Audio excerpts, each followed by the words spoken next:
Anyone still unsure who to vote for in November need only look at 2 tweets that explain more than they should. On Thursday, the presumptive Democratic nominee, former Vice President Joe Biden, tweeted 2 posts from last October, one of his and one of Donald Trump's. They show a clear picture of priorities.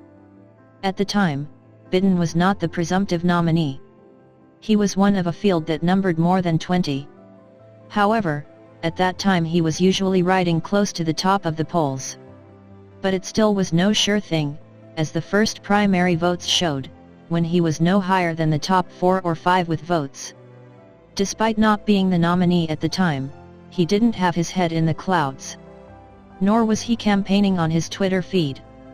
He was issuing a warning with some campaigning thrown in for good measure.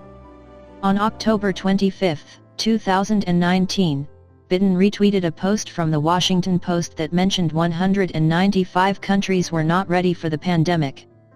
He commented, "We are not prepared for a pandemic. Trump has rolled back progress President Obama and I made to strengthen global health security.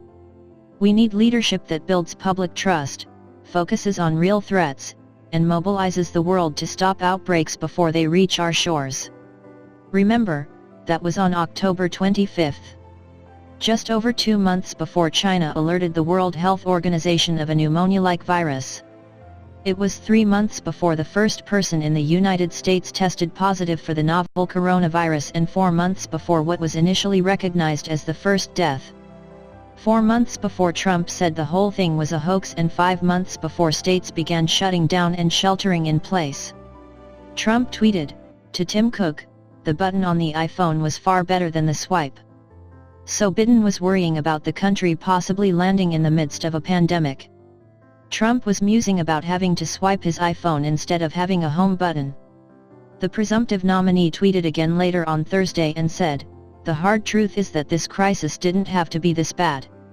He also tweeted, "Today we learned that another 2.1 million people filed for unemployment last week, bringing the total number of new claims since this crisis began to more than 40 million. It's just the latest evidence of Donald Trump's failure of leadership."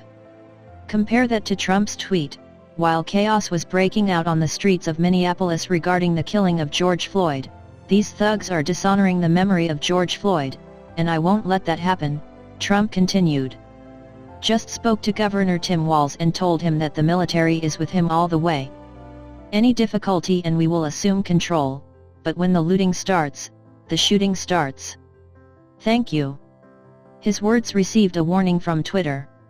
It was hidden and marked as glorifying violence. On Friday, Biden called the Floyd family to offer his support.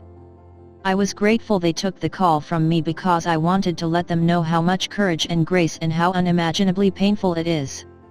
I promised them I'd do anything in my power to see justice was served for George."